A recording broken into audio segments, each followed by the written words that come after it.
Samedi soir, passez un étrange été avec Louis Benedi. Les dossiers les plus incroyables des aventuriers de l'étrange. Sur Sud Radio.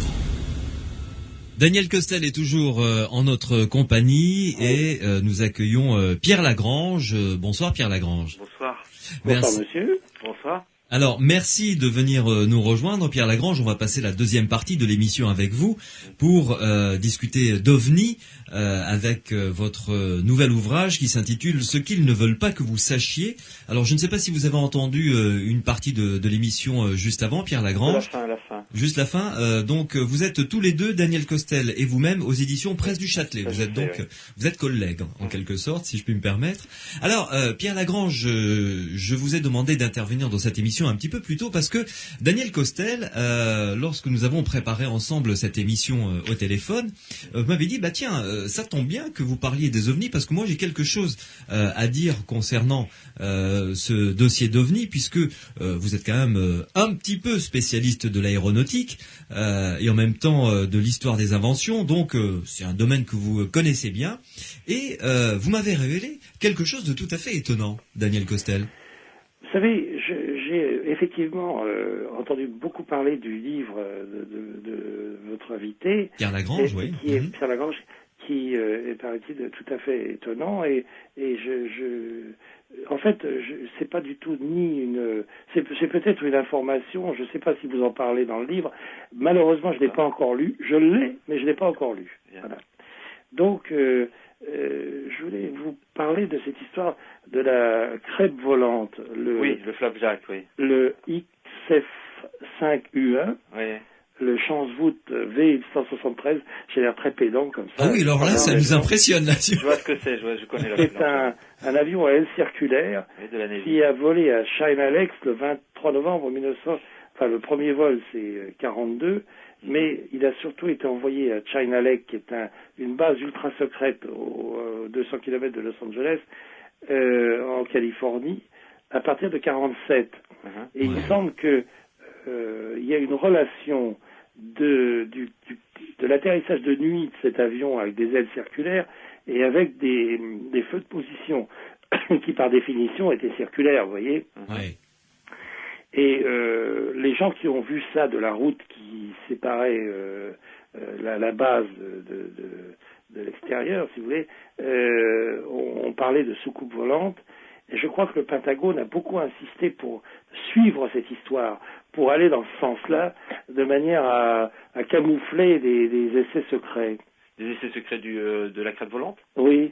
C'est-à-dire que le problème, c'est qu'en fait, en 47, quand l'histoire des soucoupes volantes démarre, donc le 25 juin 47, le numéro de mai 47 de Mechanics Illustrated contenait un gros dossier sur la crête volante. Donc un mois avant.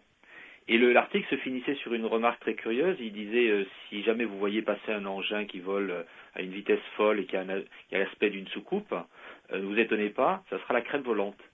Et la coïncidence est curieuse, mais je pense que ça fait partie de toutes ces spéculations à l'époque sur les armes secrètes. Et je ne suis pas sûr que cet appareil permet d'expliquer toutes les observations qu'il y a eu sur le territoire américain pendant l'été 47, loin de là. On a aussi parlé des ailes volantes, par exemple, des ailes volantes de Northrop. On a dit c'est peut-être des confusions avec les ailes volantes. Le projet allemand aussi. Oui, alors les ailes volantes des frères Horten et Lippisch. Ça aussi, on supposait que les Russes avaient récupéré les savants allemands. Il y a eu toute une enquête qui a été faite d'ailleurs à la suite de l'histoire des soucoupes volantes. La base de Wright Field a lancé toute une enquête pour retrouver les frères Horten et les interroger. Donc il y a vraiment, en 47, l'hypothèse des armes secrètes est une hypothèse qui est très présente, mais de même qu'elle est restée très présente pendant toute l'histoire. Quand on parle d'OVNI en Belgique en 1989-90, on va soupçonner le F-117 américain. Ouais. Donc c'est une hypothèse qui revient tout le temps. Moi, ce dont je me rends compte pour avoir étudié de façon un peu détaillée les dossiers, notamment ceux de 47, c'est que on peut pas expliquer toutes les observations, c'est clair. Peut-être que des observations locales dans la région où sont testées les crêpes volantes ont donné lieu à des affaires où des gens ne savaient pas que cet engin existait, mais dans d'autres situations, notamment l'observation d'Arnold ou autres, où on décrit 9 engins à la fois, c'est clair que c'est autre chose. Daniel Costel, lorsque on a discuté ensemble au téléphone de ce que vous alliez nous dire, on a évoqué ensemble une hypothèse de réflexion qui me semble intéressante et que j'ai envie de soumettre à Pierre Lagrange. Moi, je serais responsable de la communication de l'US Army à cette époque-là. Voulant protéger évidemment la confidentialité, on est en pleine Seconde Guerre mondiale, guerre froide évidemment, les deux blocs s'affrontent. Finalement, cette hypothèse de soucoupe volante m'arrangerait plutôt, comme ça camouflerait, le véritable objet des recherches. C'est une hypothèse, mais c'est plutôt à votre invité d'y répondre. Parce que tout à fait. Ça m'intéresse beaucoup d'avoir son point de vue là. Disons que c'est vrai qu'il y avait certainement des projets secrets à l'époque, mais bon, pour ce qui est de la crêpe volante, le secret avait été éventé, puisqu'il y avait ce grand dossier dans Mechanics Illustrated. Donc c'est en couverture, en plus du journal, donc tout le monde entend parler de cette histoire-là, et sait quel est cet engin. Ouais. Les ailes volantes, elles sont pas secrètes, on sait qu'elles sont testées, donc ça concernait d'autres prototypes plus tardifs. Mais alors pour le coup, pour les Américains, les militaires, étant donné le cloisonnement au sein de l'appareil militaire, les enquêteurs militaires, ceux qui enquêtent sur les soucoupes, sont les premiers à soupçonner que c'est une autre branche de l'armée américaine qui teste quelque chose. Ouais. Et comme ils savent qu'il y a eu le projet Manhattan et qu'ils n'en ont pas entendu parler, donc le projet Manhattan a été un secret militaire au sein de l'appareil militaire d'abord. Donc il y a une grosse partie de l'armée qui ne savait pas qu'il y avait un projet pour construire la bombe atomique. Ouais. Donc ils sont tout à fait sensibilisés à l'idée que c'est peut-être une arme secrète. Mais par contre, de notre côté, l'idée de devoir dire au public il y a des choses qui volent, on ne sait pas ce que c'est, ça les angoisse énormément, parce que ça veut dire qu'ils reconnaissent que l'espace aérien est violé sans qu'ils puissent rien faire. Ouais, c'est vrai, c'est tout à fait vrai. Eh bien, écoutez... Merci beaucoup, Daniel Costel. Merci beaucoup pour votre soirée. Merci d'avoir attiré l'attention sur la crêpe volante, qui est effectivement, beaucoup de gens l'ont oublié. Écoutez, le Flying Pancake. Oui, Flying Pancake, c'est pas mal comme nom, tiens. Flying Flapjack aussi, on l'appelait. Le Flying comment, Pierre Lagrange? Flapjack. La crêpe volante, en fait. Ah d'accord, très bien. Ok. Ou le gâteau volant, oui. Très bien. Merci beaucoup, Daniel Costel. Merci et à bientôt. Beaucoup à vous. Au revoir. Au revoir. Bonsoir. Pierre Lagrange, nous continuons ensemble. Donc, je rappelle le titre de votre ouvrage, OVNI, ce qu'ils ne veulent pas que vous sachiez, aux éditions Presse du Châtelet. C'est vrai que cette introduction est tombée fort à propos. Oui. Parler des crêpes volantes. Juste une parenthèse, ça ressemblait à quoi La crêpe volante, c'était un engin qui était vraiment circulaire, qui était pas totalement circulaire. Il était circulaire à l'avant et puis il avait un peu triangulaire à l'arrière. D'ailleurs, un peu comme les descriptions des premières soucoupes de Kenneth Arnold, à part que les soucoupes d'Arnold allaient, c'était le côté circulaire qui était en avant, alors que dans la crêpe volante c'était l'inverse. Donc il aurait fallu imaginer qu'elles aillent à l'envers en plus, en fait, à reculons. Ouais. Mais c'était un peu comme ça, c'était très plat et il y avait deux hélices. Il y avait un habitacle à l'avant, donc qui était moulé dans la structure circulaire de l'appareil. Ouais. C'était assez curieux comme engin. Hein. Et la Navy, donc c'était principalement la Navy qui testait ça. Ouais. Mais ça servait à quoi cet avion? Décollait plus court, atterrissait plus court? Je pense que l'idée, oui, il y avait quel déjà est l'intérêt technologique? L'intérêt, c'était notamment de décoller sur des pistes beaucoup plus courtes, et puis je pense d'offrir une surface très réduite pour les éco-radars. Dès l'époque, il y a des recherches très poussées sur la furtivité, et les ailes volantes, le B2, c'est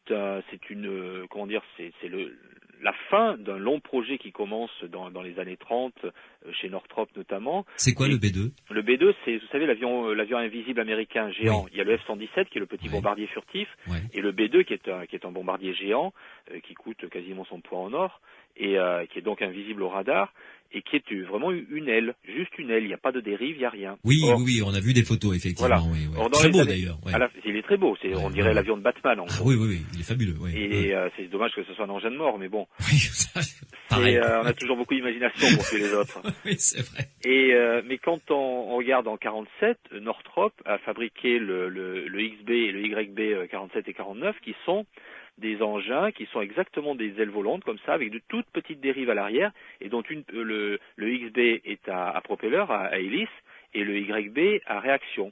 Alors c'est des engins qui seront abandonnés parce qu'à l'époque on n'a pas la technologie, notamment informatique, qui permet de pallier au problème de stabilité, ce qu'on sait faire avec le B2 et avec le F-117. Le F-117, si on n'avait pas toute la technologie électronique et informatique, il pourrait pas voler, c'est un fer à repasser. Oui, pour rattraper à chaque fois les déficiences. Voilà, parce que sinon il se casse la figure, c'est incapable il n'a absolument pas ce qu'est la configuration d'un avion normal. Et donc, à l'époque, comme on n'avait pas ça, les ailes volantes avaient une fâcheuse tendance à s'écraser. D'ailleurs, le nom de la base d'Edwards, c'est d'un pilote d'aile volante qui s'est écrasé.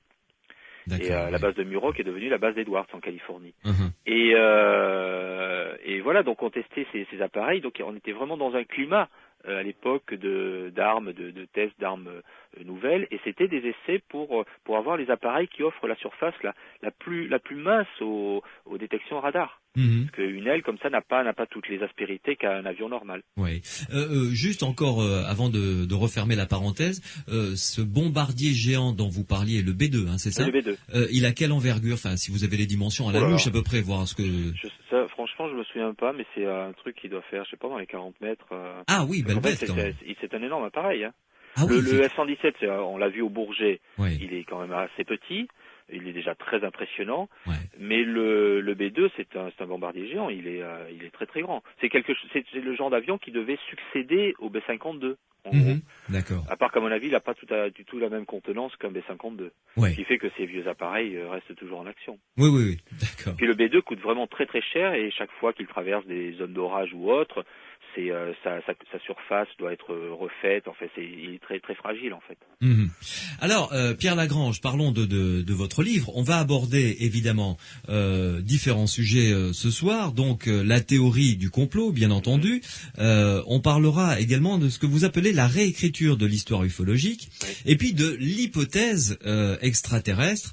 Qu'est-ce qu'on doit en faire finalement dans tout ça? Est-ce qu'elle est toujours valable? Est-ce qu'elle est toujours finalement étudiable? Je ne sais pas si ce mot existe, mais je l'emploie quand même. Et que doit-on en penser? Alors d'abord, votre livre, pourquoi ce livre? Ce que OVNI, ce qu'ils ne veulent pas que vous sachiez. Et vous renvoyez dos à dos deux communautés, les ufologues d'un côté, et ce qu'on appelle, entre guillemets, les débunkers dans le jargon parapsychologique, voilà, les rationalistes, les sceptiques, ceux qui ne veulent pas y croire, etc. Vous les renvoyez dos à dos. Oui, parce que, bon, déjà, dès le départ de l'histoire des soucoupes volantes en 1947, dès qu'on commence à discuter de soucoupes volantes, il y a en gros deux types de réponses qui sont apportées. La première, c'est la réponse scientifique, donc où sont les preuves de l'existence des ovnis, etc., etc. Et la deuxième, c'est est-ce qu'on nous cache quelque chose? Et à commencer par les militaires qui se disent est-ce que d'autres militaires ailleurs nous cachent quelque chose? Donc on est vraiment il y a deux débats qui sont parallèles et qui souvent se croisent d'ailleurs, qui est celui de la preuve scientifique et celui d'un complot pour étouffer la vérité, en gros, une espèce d'organisation qui nous cacherait ce qu'il en est. Et ça, on le retrouve encore aujourd'hui. Ces deux débats sont toujours restés en place. Il se trouve simplement qu'aujourd'hui, le débat sur l'idée de secret caché est beaucoup plus. Il a pris énormément d'importance, notamment une ampleur phénoménale. Voilà, depuis les années 90 avec la série X-Files et puis toutes les révélations sur l'affaire de Roswell. Donc, on est vraiment on peut pas ignorer ces deux aspects-là. Et donc, je me disais qu'il était important de consacrer un ouvrage à essayer de discuter. J'espère de façon pertinente, de toutes ces théories qu'on a émises pour expliquer qu'on nous cachait la vérité. Et surtout d'essayer de trouver l'origine, parce qu'il y a pendant longtemps, il y a eu toutes ces discussions sur le complot, mais c'est vrai que il y a 1 ou 2 ans, on a vu toute une série d'ouvrages apparaître par des spécialistes de sciences politiques comme Pierre-André Taguieff ou des sociologues qui se sont intéressés brusquement à un sujet qui ne les intéressait pas avant, qui est justement cette théorie du complot.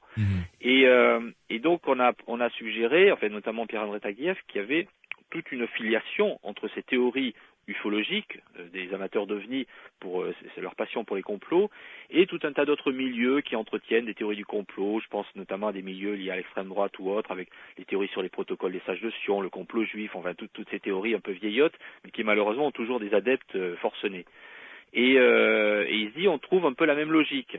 Alors, il n'a pas tout à fait tort. C'est vrai qu'aux États-Unis, il y a des gens qui sont proches des milices d'extrême droite, qui sont une espèce de groupuscules de fanatiques d'extrême droite, qui se sont, dans les années 80, intéressés aux soucoupes volantes. Je pense notamment à William Cooper, qui est un type qui a été d'ailleurs abattu par le FBI, parce qu'il faisait de la résistance active, et un autre qui a été connu des milieux ufologiques, qui s'appelle John Lear, qui est d'ailleurs un pilote émérite par ailleurs, mais qui est un fanatique d'extrême droite. Et ces gens-là émargeaient à des groupuscules pas très recommandables. Mais la plupart des gens qui s'intéressent aux ovnis ne sont pas des gens d'extrême droite. Ce sont des gens oui, il faut bien préciser les choses, parce que là, on glisse sur des pentes dangereuses. On ne peut pas faire d'amalgame. Il y a des amalgames qui sont un peu risqués, et la plupart des gens qui s'intéressent aux ovnis n'appartiennent pas à ce genre de mouvance. Et eux, ils s'intéressent aux ovnis et ils soupçonnent qu'on leur cache des choses pour des raisons qui sont tout à fait différentes, qui sont liées à une certaine vision de la connaissance. Et en fait, c'est pas eux qui ont mis en scène ces théories, c'est justement, comme j'essaie de le montrer dans le livre, les rationalistes. Les gens qui ne croient pas aux soucoupes volantes, paradoxalement, sont des gens qui croient tout autant au complot que les ufologues. Mais pour d'autres raisons. D'abord parce qu'ils ont une certaine vision de l'histoire. Bon, on connaît tous l'histoire, selon laquelle Galilée aurait été empêché de parler par l'Église. Oui. C'est un vieux thème. Oui.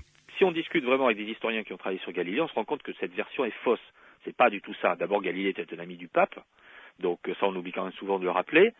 Et il y a toute une série de querelles. Et comme la science telle qu'on la connaît n'existe pas à l'époque, puisque Galilée est un des premiers scientifiques, on ne peut pas considérer qu'il y a une querelle entre la science et l'Église.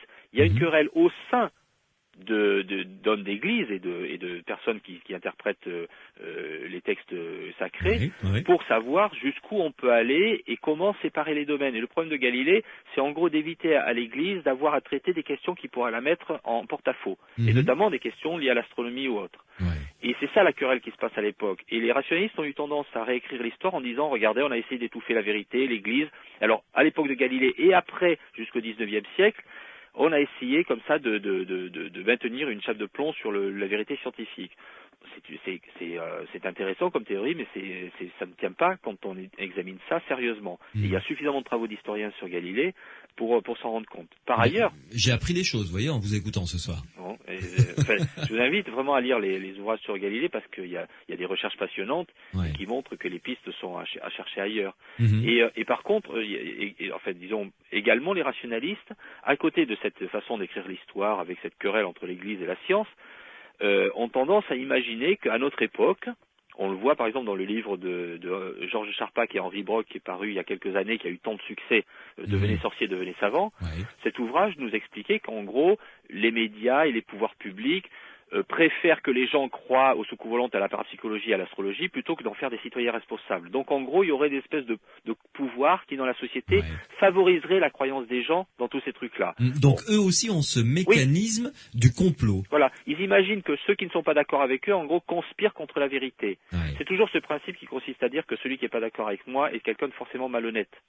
Et bon, ça c'est une idée qui est forte, mais qui est fausse. Je veux dire, si on n'accepte pas, si les rationalistes n'acceptent pas que les gens qui s'intéressent aux ovnis sont tout à fait sincères dans leur démarche, et inversement, que les gens qui s'intéressent aux ovnis n'acceptent pas que les rationalistes sont aussi malheureusement sincères dans leur démarche, quelle que soit leur croyance par ailleurs, on peut pas s'en sortir, et on soupçonne toujours l'autre de conspirer. Et là, on a vraiment une dispute entre, d'un côté, certains ufologues qui disent on nous cache la vérité sur les soucoupes volantes, c'est-à-dire les rationalistes, la science officielle comme on dit, le politique, l'armée, et de l'autre côté les milieux rationalistes et sceptiques qui disent tous ces amateurs de soucoupes volantes, de parapsychologie, d'astrologie sont des conspirateurs qui veulent abattre la connaissance scientifique.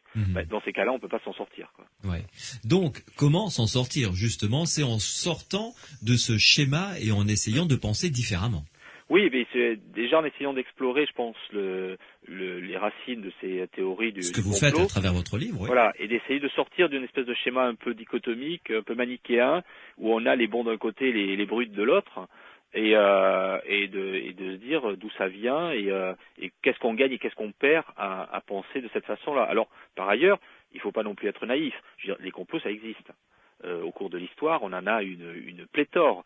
Mais il y a peut-être des nuances à faire entre des complots qui vont réunir quelques personnes ou quelques dizaines de personnes et l'idée de complot qui durerait pendant des décennies et qui arriverait à contrôler quasiment toute la société. Parce que dans l'histoire de la théorie du complot sur les soucoupes volantes, on imagine quand même que des pouvoirs, des administrations complètes sont noyautées par l'idée de secret. Moi, la question que je me pose toujours, c'est quelle est la durée d'un complot? On sait très bien que l'homme étant ce qu'il est, quand vous racontez un secret à quelqu'un, vous êtes à peu près sûr qu'il va le raconter à quelqu'un d'autre. Donc c'est très difficile de demander aux gens de ne pas dire, de ne pas révéler quelque chose. Oui, l'archétype du complot qui monte en puissance et qui continue à vivre tranquillement sa vie encore de nos jours, c'est le dossier Roswell, par exemple. Oui, alors tout à fait. C'est-à-dire que là, on a, alors c'est bon, en plus c'est une affaire qui est malgré son ancienneté qui est assez récente, puisque l'affaire se déroule en 1947, donc Brazel, un paysan, trouve des débris bizarres dans son champ. Il les amène à la ville de Roswell, il va voir le shérif lui dit il va voir la base militaire, et c'est là que l'affaire va démarrer, puisque ce sont les militaires de la base de Roswell qui envoient une dépêche à la presse en disant on a ramené une soucoupe volante. Voilà, les débris d'une soucoupe volante. Et là, ça va déclencher l'intérêt de la presse, bien évidemment, et quelques heures après, la base de Fort Worth, où ont été transportés les fameux débris, envoie une nouvelle dépêche en disant non, on s'est trompé, c'était les débris d'un ballon sonde. Et là, l'affaire tombe dans l'oubli, on n'en parle plus. Et elle ressort en 1980, puisqu'en 1980, Charles Berlitz, qui est connu par ailleurs pour ses ouvrages sur le triangle des Bermudes, et sur l'Atlantide, et sur d'autres choses mystérieuses, mais surtout à cause de ses bouquins sur le triangle des Bermudes, publie un livre en 1980 qui s'appelle Le mystère de Roswell, en français, The Roswell Incident en anglais, et dans lequel il fait ressortir l'histoire. Parce que 2 ans avant, un ufologue américain qui s'appelle Stanton Friedman a croisé un peu par hasard la route de Jesse Marcel, un officier des renseignements de la base de Roswell qui avait ramassé des débris. Qui avait ramassé les fameux débris et qui vient lui dire, à l'époque, l'armée a caché la vérité, ces débris, c'était pas ceux d'un ballon sonde, c'était beaucoup plus compliqué que ça. Et donc l'affaire va repartir de là. Voilà la racine de l'affaire, donc. Oui. C'est ça, vraiment. Une histoire qui se passe en 47 et qui est une histoire parmi tant d'autres qu'on oublie. Et qui ressort en 1980 et qui surtout va ressortir au début des années 90 avec la série X-Files qui va la diffuser un peu partout sur la planète et bien sûr la polémique qui suit avec les rapports de l'US Air Force, l'enquête du Pentagone et toute la réaction des ufologues qui va suivre. C'est allé très très loin et ça va très loin d'ailleurs quand même. Ça a pris des ramifications et une ampleur inimaginable. Oui, je pense que si à l'époque, en 47, on avait dit aux gens un jour l'affaire de Roswell fera la une des journaux, ils auraient rigolé. Parce que on ne pouvait pas s'imaginer qu'un truc qui avait occupé 3 heures de l'actualité américaine en 1947 allait devenir l'affaire qui allait vraiment permettre de réinterpréter tout le dossier des soucoupes volantes. C'est que maintenant tout le monde a entendu parler de Roswell.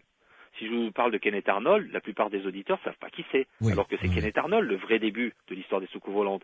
C'est lui qui a déclenché l'affaire et c'est lui qui est à l'origine de l'expression soucoupe volante. En plus. Donc, je veux dire, toute l'affaire... Rappelez-nous juste Kenneth Arnold, qui était-il et qu'est-ce qu'il a vu, juste en quelques mots pour... Kenneth Arnold, c'est un jeune homme d'affaires qui a 32 ans, qui est pilote privé et qui, le 24 juin 1947, observe au-dessus de Mont-Rainier dans l'État de Washington 9 engins bizarres qui vont, selon ses estimations, à 2 fois la vitesse du son. Ils sont plats, arrondis à l'avant et triangulaires à l'arrière, un peu comme la crêpe volante dont on parlait tout à l'heure, mais un peu donc irait à reculons.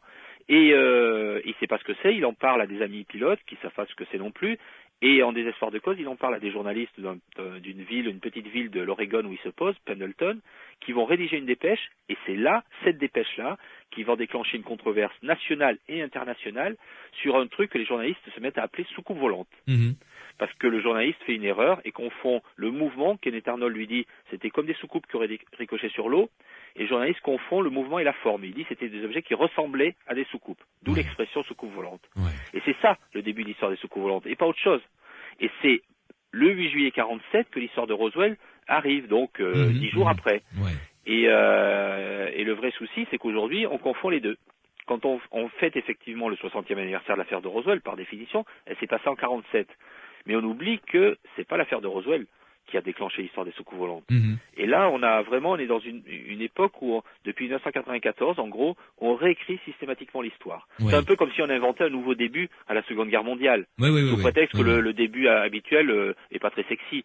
Donc ça paraîtrait très curieux et même scandaleux pour les historiens. Or, toutes les télés, même les émissions les plus sérieuses, ne cessent de nous rabâcher que Roswell, c'est le début de ceux qui a tout déclochenté, quoi. Non, c'est Kenneth Arnold qui a tout déclenché. Avouez quand même, je dis, pour vous, c'est quand même fascinant en tant que sociologue, de travailler sur ce thème, c'est-à-dire décortiquer, en même temps historien, puisque vous allez aux racines de l'histoire, donc au mois de juin 47, aller retrouver toutes les ramifications pour les mettre en évidence comme dégager finalement les racines d'un petit arbre pour pouvoir exactement les dégager l'une après l'autre et bien comprendre toute la complexité de l'affaire. Ça veut dire exhumer toute une série de documentation et aller fouiller partout. Oui, mais c'est le problème il y a un paradoxe dans l'histoire des soucoupes volantes, c'est que c'est un sujet qui dit tout le monde a une opinion sur les ovnis. Et tout le monde a entendu parler de Roswell, de tas de choses comme ça. Et le problème, c'est que il y a vraiment un paradoxe entre cette espèce de fait que c'est un sujet partagé par tout le monde et le fait que si on veut vraiment se donner la peine d'essayer d'y comprendre quelque chose, ça prend beaucoup de temps et d'énergie. Ouais. Comme n'importe quel autre sujet d'investigation historique ou scientifique. Bien sûr. Je veux dire, ça s'improvise pas.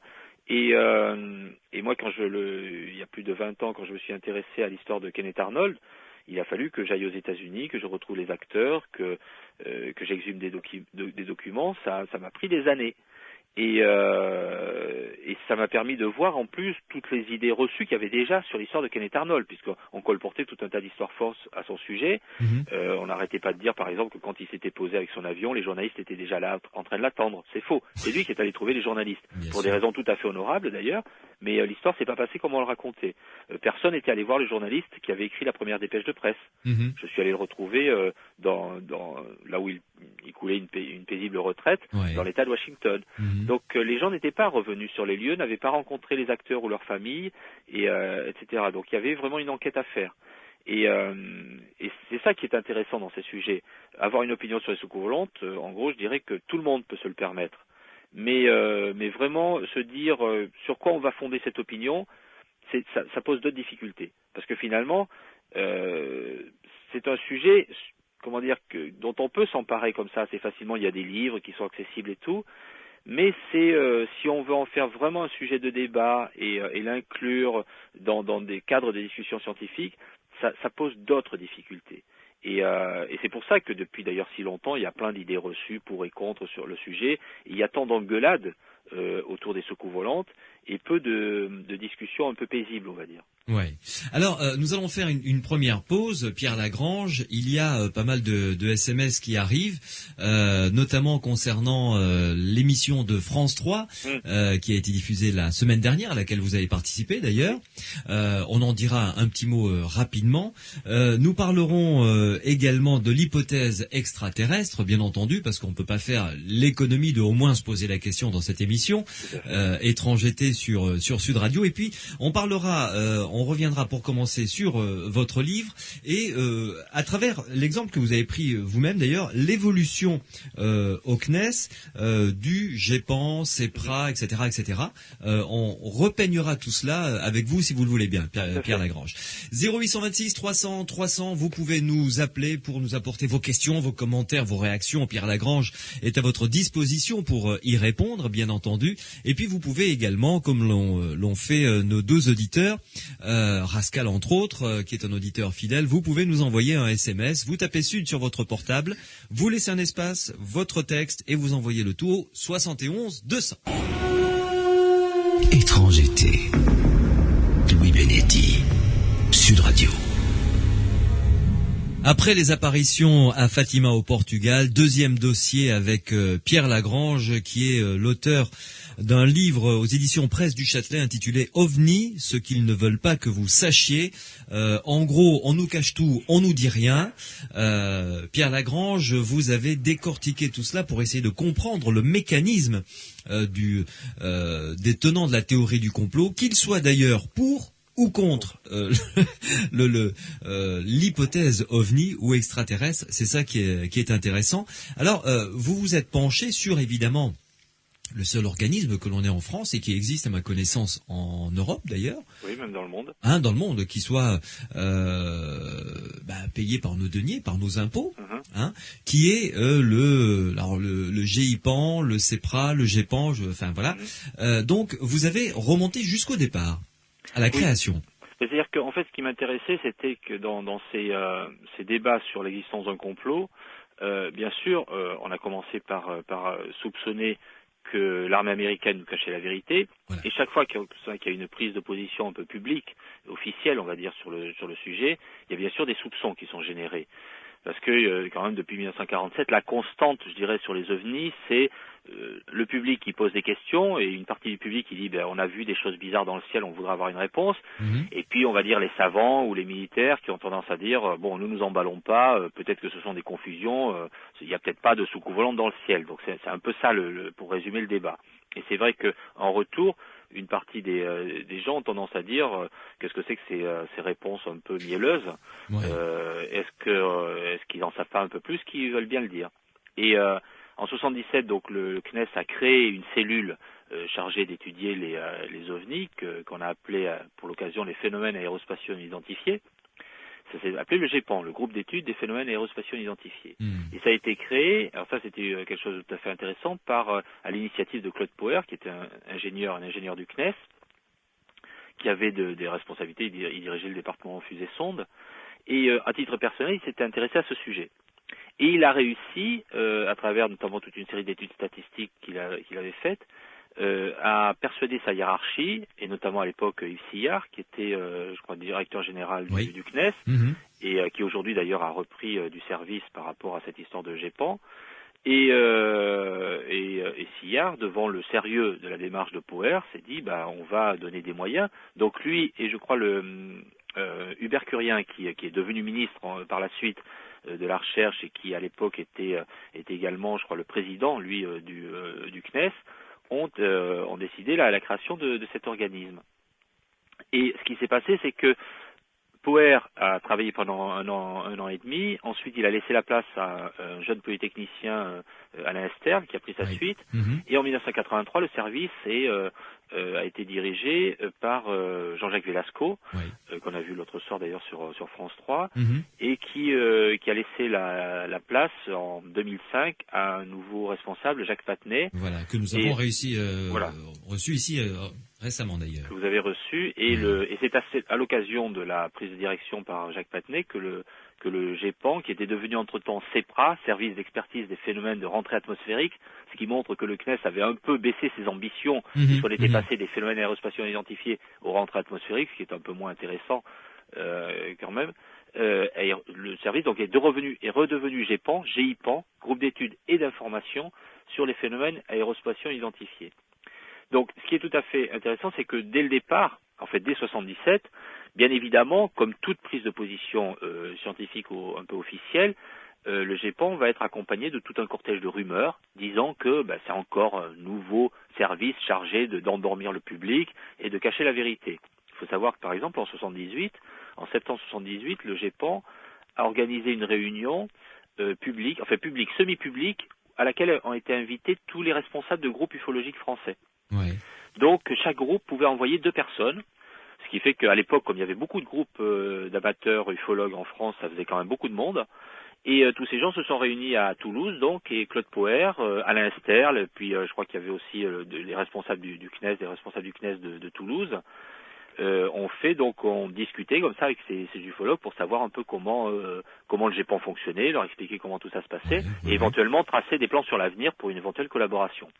Et dès cette intéressant comme démarche d'ailleurs. Tout à fait, c'est-à-dire que Claude Poher était quelqu'un qui était un vrai chercheur, qui a un sens très concret de la démarche scientifique. Il savait très bien, par sa propre enquête personnelle, qu'il y avait plein d'amateurs. La preuve, il avait collaboré avec ces amateurs dans les années précédentes pour obtenir toutes les données qui lui ont permis de faire ces études statistiques. Donc il s'est dit, c'est pas la peine de se cacher la tête dans le sable, ces gens-là existent, il vaut mieux discuter avec eux plutôt que de faire semblant de les ignorer parce qu'on n'en retirera rien de positif. Bien sûr.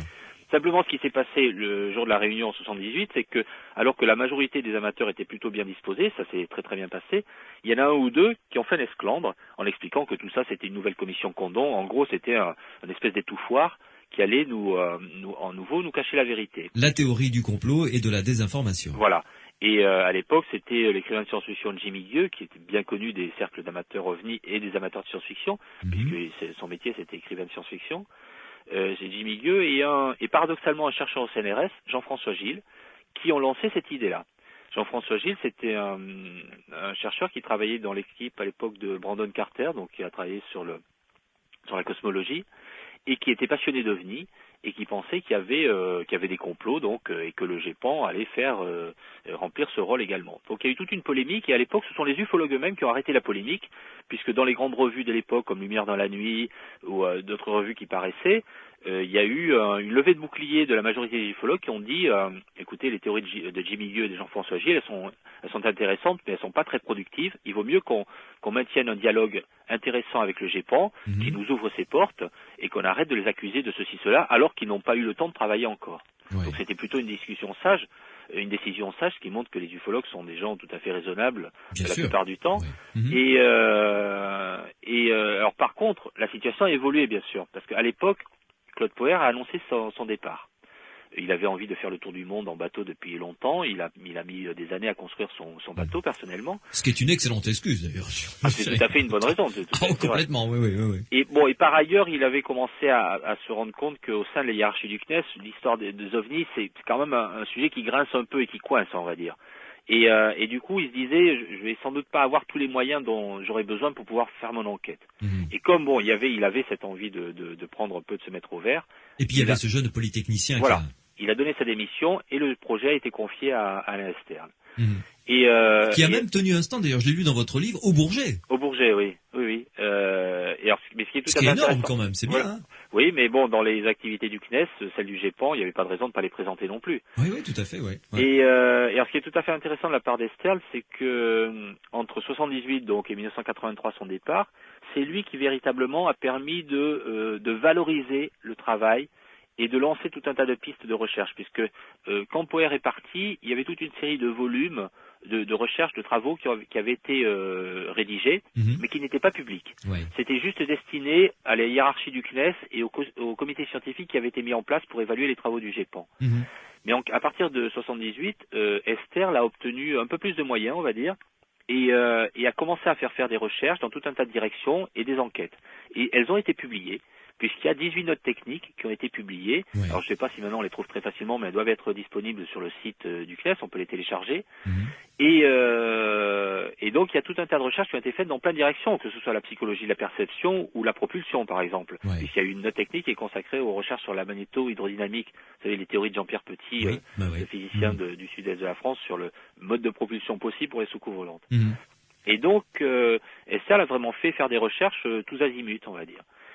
Mais par ailleurs, comme il n'avait pas l'expérience de Poher, la même expérience que Poher avait des milieux ufologiques. Il était un peu plus méfiant. Bon, d'abord, il a vu la réunion de 78 et quand il a vu Jimmy Gueux et Jean-François Gilles, il a dû se dire on va au-delà d'un certain nombre de problèmes. Donc, il a fait un peu profil bas. Il a continué à communiquer avec les groupes ufologiques, mais je dirais de façon moins décontractée. Et ce qui fait que, en plus, comme le GEPAN n'avait pas énormément de moyens et ne pouvait pas passer son temps à répondre aux courriers, et que les ufologues étant plus nombreux passaient leur temps à écrire en attendant des réponses, ça crée toujours une espèce de goulet d'étranglement. Et au GEPAN, tout ça pouvait difficilement être géré. Et en plus, il était délicat de donner des informations sur les témoignages, parce qu'il y a un besoin, une nécessité de confidentialité. Voilà, de confidentialité des témoins. Donc les ufologues ont commencé à changer un peu d'avis en se disant, mais finalement ce GEPAN il communique pas aussi bien qu'on le pensait.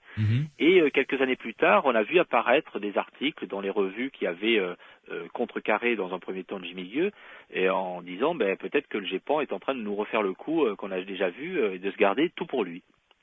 Et c'est là où, je dirais, la théorie d'une espèce de secret est arrivée dans les cercles d'amateurs d'OVNI, et il y a une espèce de défiance par rapport au GEPAN. Alors quand en 83, Estherle est parti, et que par la suite, en 87 et en 88, le GEPAN est devenu CEPRA, et donc est passé de l'étude des OVNI, en gros, à l'étude des rentrées atmosphériques, là les ufologues se sont dit, les jeux sont faits, quoi. En gros, on n'en tirera plus rien et il se passera rien. Et moi, je me souviens très bien qu'en 1900... Alors en plus, il y a eu tout un tas d'affaires qui ont alimenté un peu la chronique ufologique, et notamment en 1990, à l'époque où on voyait énormément d'ovnis en Belgique, il y a eu une observation d'ovnis stupéfiante au-dessus de la France. C'était le 5 novembre, des milliers de gens sur le territoire ont vu un truc très lumineux traverser le ciel. Et là, les ufologues français se sont dit, on tient notre ovni. Vraiment quelque chose d'extraordinaire, du jamais vu. Et au bout d'une semaine, le CNES a expliqué à la presse qu'en fait, c'était pas du tout des ovnis, c'était un troisième étage de fusée russe qui était retombé dans l'atmosphère. Voilà, qui rentrait en atmosphère, qui se consumait. Et qui s'était consumé et qui avait donc produit comme une superbe étoile filante, en gros. Et là, il y a eu, ça s'est mal passé, en gros.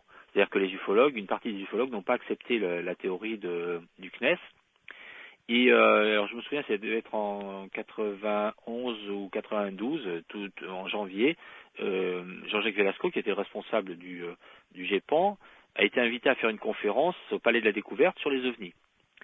Et malheureusement pour lui, il y a plein d'ufologues qui ont décidé de venir écouter la conférence, parce qu'il voulait avoir des réponses sur cette histoire du 5 novembre. Ouais. Et la conférence a très mal tourné, puisque bon, il a répété lui ses explications en disant que c'était un étage de fusée russe qui était rentré à l'atmosphère. Voilà. Mais les ufologues, ceux qui étaient dans la salle, au moins une partie, n'étaient pas d'accord, et ça a presque tourné au pugilat. Donc voilà l'état d'esprit qui était celui de la communauté ufologique par rapport aux études officielles à ce moment-là. Alors ensuite, les choses ont évolué, et c'est là où c'est tout à fait intéressant. C'est-à-dire que Jean-Jacques Velasco, qui au début s'était intéressé à ce sujet dans le cadre de sa mission du CNES, confronté de plus en plus aux ufologues, à la littérature ufologique et tout, a fini par s'intéresser beaucoup lui-même à tout ce qui se racontait. Et notamment au début des années 90, à ces histoires de Roswell et autres qui ressortaient, puisque c'est en 1988 que des enquêteurs américains, des ufologues, notamment du CUFOS, du Centre d'études des ovnis qui avait été fondé par un astronome, Allen Hynek, ont commencé à revenir à Roswell pour essayer de rouvrir l'enquête et de se dire qu'est-ce qu'il en est de cette affaire. Et donc, les thèses sur un secret caché ont commencé à se diffuser. Et ce qui est tout à fait intéressant, c'est que à cette époque-là, donc le CNES, je dirais là aussi, il y a toute une ambiguïté dans la démarche du CNES, c'est-à-dire que la direction du CNES avait décidé de la création de ce GEPAN, l'a ensuite transformé en CEPRA, donc là, un peu laissé à l'abandon, et a laissé à l'abandon Velasco, qui a travaillé, était obligé de mettre sa propre énergie dans l'histoire, mais n'était pas tellement soutenu par sa hiérarchie. Ce qui fait que peu à peu, il s'est intéressé justement à tout ce qui circulait dans les milieux ufologiques, et lui-même, et d'ailleurs il n'a pas été le seul, a commencé à se dire, mais dans cette histoire d'OVNI, il y a peut-être beaucoup plus que ce qu'on nous dit, et peut-être que les Américains, avec lesquels il avait peu de relations, sinon avec des ufologues amateurs, peut-être qu'aux États-Unis, on en sait plus qu'en France sur le sujet. Et ce qui est tout à fait intéressant, c'est que alors que les ufologues accusaient le CNES de cacher la vérité sur les ovnis, Velasco, qui travaillait pour le CNES sur les ovnis, a commencé à se dire peut-être qu'effectivement on nous cache la vérité. Bon, pas lui, bien sûr, mais d'autres ailleurs. Ouais. Et donc, ce qui est tout à fait intéressant dans cette théorie du complot, c'est que c'est vraiment quelque chose qui est un registre d'explication qui fonctionne très bien pour les ovnis, et qu'on peut tous en emparer à un moment ou un autre, parce que c'est vrai que dans ce genre de débat, et quand on voit les réponses qui sont faites, qui sont selon les personnes diamétralement opposées, c'est-à-dire que les théories sur les ovnis, ça va de ce sont des hallucinations à on est visité par les extraterrestres. Ouais. Donc quand on pense qu'on est visité par les extraterrestres, il est difficile de prendre au sérieux quelqu'un qui vient de vous dire ce sont des hallucinations, et vice-versa. Ouais. Donc il est très facile de se dire celui qui me parle là, qui n'est pas d'accord avec moi, en fait il se paye ma tête. Et c'est ça qui est en gros qui a contaminé, je dirais, tout le débat sur les ovnis. Cette idée que dans le débat sur les ovnis, les opinions sont tellement tranchées, tellement différentes, qu'il y a une partie des acteurs qui ne sont pas tout à fait honnêtes. Et donc, la théorie s'est alimentée. Alors d'un côté, on a vu comme ça des ufologues, ou même Jean-Jacques Velasco qui se dit il y a peut-être un complot pour cacher la vérité, et de l'autre, comme je disais tout à l'heure, les rationalistes qui, eux, disent ce service du CNES, par exemple, qu'est-ce que c'est? Qu'est-ce qu'on vient de créer un service pour étudier les ovnis alors qu'on sait que tout ça n'existe pas? Vous voyez, il y a comme ça des réactions extrêmement tranchées, et chacun voit un complot chez le voisin, en gros. Ouais. Mais alors, dites-moi, dans ce balai d'opinions aussi contradictoires que violentes les unes envers les autres, vous êtes vu comment par toute cette communauté ufologique? Parce que finalement, si je puis me permettre l'expression tout à fait triviale, vous avez le cul entre deux chaises.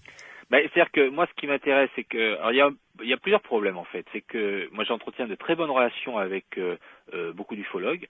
Je pense notamment aux enquêteurs de la SOBEPS, que je connais depuis des années, avec qui je m'entends vraiment très bien, ou avec tout un tas d'enquêteurs en France, en Suisse. La SOBEPS qui est en Belgique, hein. Oui, qui est en Belgique, et la Société belge d'études des phénomènes spatiaux, qui est celle qui a géré toutes les enquêtes sur la vague en 1989-90, et qui a fait un travail tout à fait remarquable.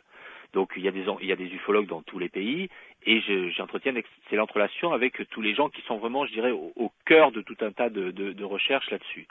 Par ailleurs, je l'ai noté plusieurs fois, et c'est que le fait d'être sociologue, la sociologie, je dirais, a une certaine image.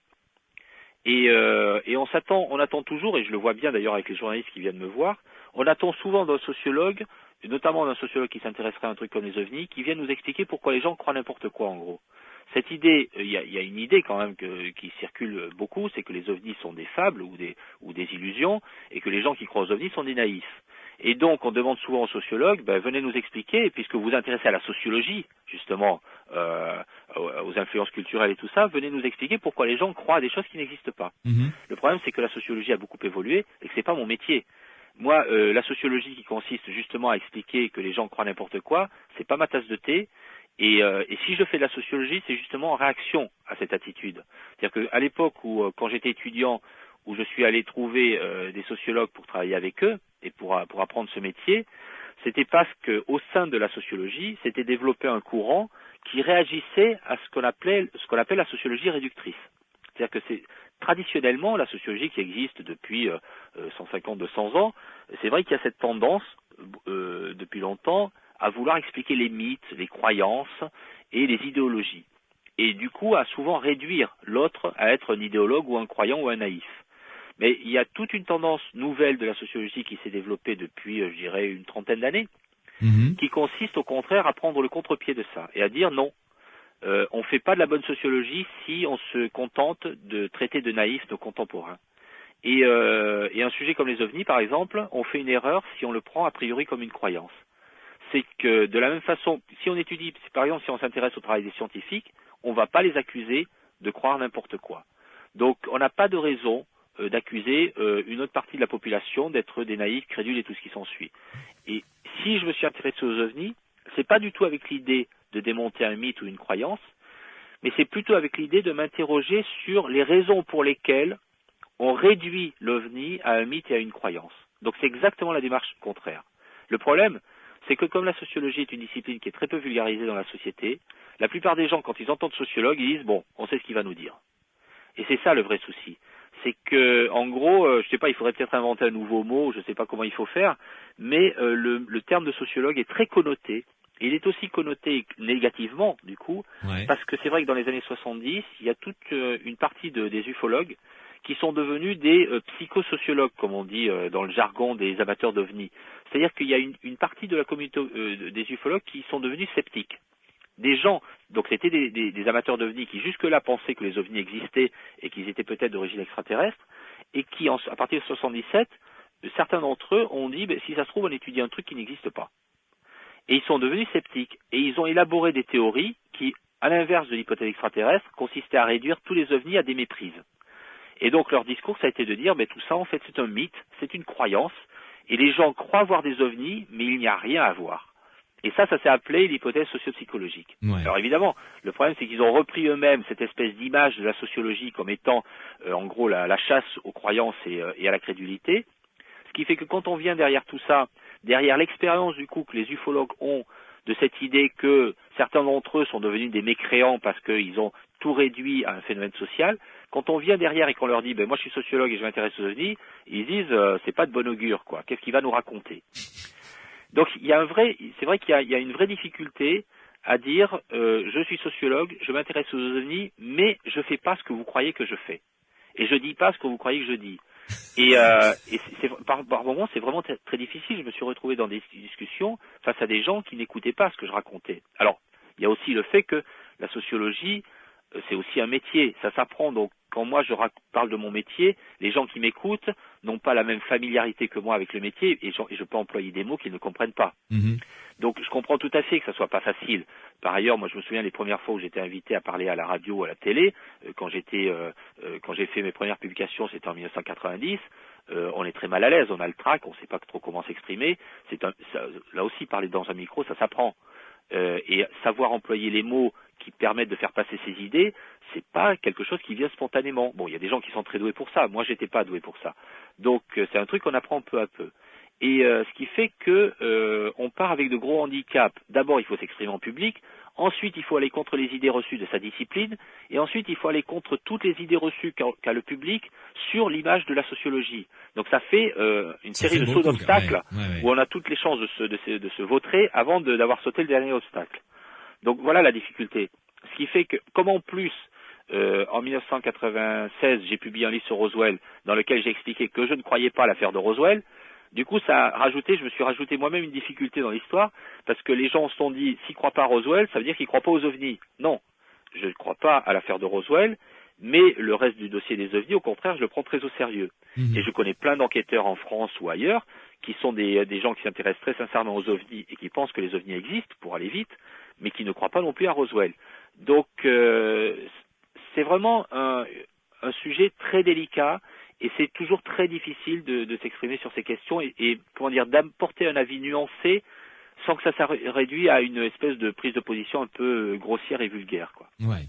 Pierre Lagrange, une pause et juste après cette pause, on abordera parce que l'heure tourne et il nous reste, j'allais dire que 3 quarts d'heure à passer ensemble, mais bon, on a pas mal de sujets à aborder ensemble, notamment l'hypothèse extraterrestre. Qu'est-ce qu'on doit en faire? La jeter aux orties, la garder sous le coude, la mettre sous un microscope pour l'étudier de manière rigoureuse et sérieuse et, j'ajouterais, sereine. Sans a priori et sans préjugés, nous allons en parler avec vous dans quelques instants.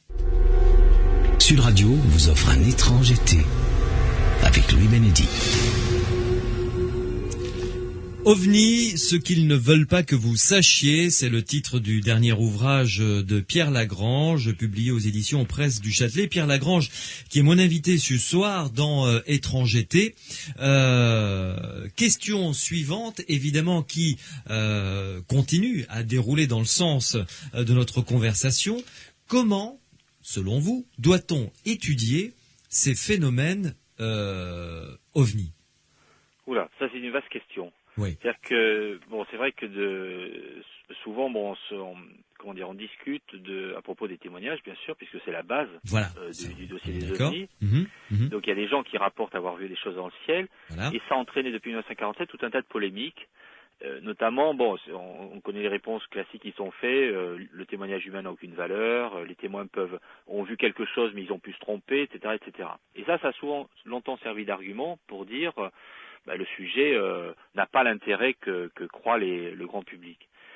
Le problème, c'est qu'on peut prendre le sujet à l'envers. Est-ce que quand les scientifiques ont commencé à faire ces réponses en 1947, à dire aux journalistes, comprenez, les ovnis, ça doit être des hallucinations ou c'est des confusions avec des ballons sondes, des choses comme ça, de fait, ils n'avaient pas étudié la question eux-mêmes.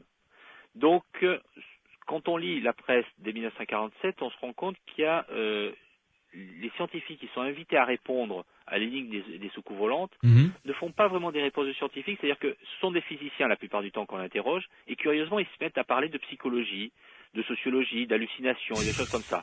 Et ça c'est tout à fait curieux. Moi c'est un truc qui m'a toujours étonné.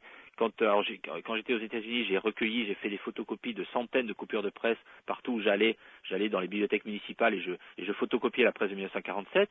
Et toutes les réponses qu'il y avait tout le temps, c'était des réponses comme ça, oui les gens ont dû se tromper, ça doit être des hallucinations et trucs comme ça.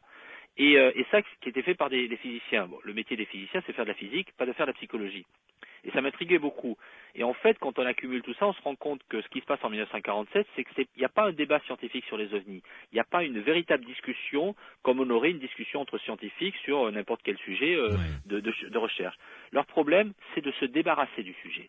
C'est que cette histoire de soucoupe volante, pour eux, comme ça vient du public, c'est pas sérieux. Ça sent pas bon, quoi. Et donc, leur réponse consiste à se débarrasser du problème et pas aller enquêter dedans parce que ça prendrait du temps et tout, et ils estiment qu'ils n'ont pas le temps à donner à cette énigme populaire. Et donc le problème, c'est que ces réponses qui sont faites en 47, on les retrouve dans les années 50, on les retrouve dans les années 60, et jusque dans les années récentes, on les retrouve encore. Il y a toujours des gens pour dire les témoins ont vu des choses, mais vous savez ce qu'un témoignage ne vaut rien, on peut rien en tirer, etc., etc. La vraie question, c'est est-ce que si on s'adresse au public et qu'on prétend parler de science, est-ce qu'on peut donner une réponse comme celle-là, et est-ce qu'elle suffit, et est-ce qu'elle est sérieuse en gros? Oui. Moi je pense que non. L'histoire a prouvé que non en tous les cas. Non, c'est-à-dire que quand on veut instaurer un dialogue entre la science et le public, je ne pense pas que ça soit une très bonne façon de donner envie aux gens de s'intéresser à la science. Parce que la science c'est autre chose que de jouer un peu au détective et d'aller expliquer les choses par des erreurs. La science, le but de la science, c'est de découvrir de nouvelles choses. C'est pas de passer son temps à dire tout ça n'est pas intéressant. Oui. Et donc, dans la question ovni, on peut tout à fait imaginer, alors ça je peux le comprendre par contre, que les scientifiques n'aient pas été intéressés par les ovnis. Mais auquel cas, il fallait le dire. C'est tout simple. Or, ils n'ont pas dit « ça ne m'intéresse pas ». Enfin, le seul qui l'a dit, c'est Einstein, curieusement. Einstein, en 1947, je crois, des journalistes arrivent à l'attraper à Princeton et lui disent « Alors, ces histoires de soucoupes volantes, vous en pensez quoi ?» Et Einstein fait cette réponse. Il dit « Des gens ont vu quelque chose, très bien, mais moi, ça ne m'intéresse pas. » Et donc, il fait une réponse tout à fait honnête. En gros, j'ai autre chose à faire que m'intéresser à ça. Alors que ses autres collègues ne disent pas ça. Ils disent « Ça doit être ceci ou ça doit être cela. » Ils donnent des réponses. Et c'est là où il y a une ambiguïté. C'est qu'on peut tout à fait comprendre qu'un pêcheur à la ligne ne s'intéresse pas à la philatélie et vice-versa. Ouais. Et donc que des scientifiques qui font de l'astronomie, par exemple, ne s'intéressent pas aux témoignages humains ou des choses de genre. Oui, pourquoi pas. Voilà. Ouais. Mais auquel cas, il faut le dire. C'est très simple. Alors que là, ils vont essayer de donner une réponse. C'est-à-dire qu'ils vont essayer de conforter le public dans l'idée que eux, ils ont la réponse et ils vont la donner.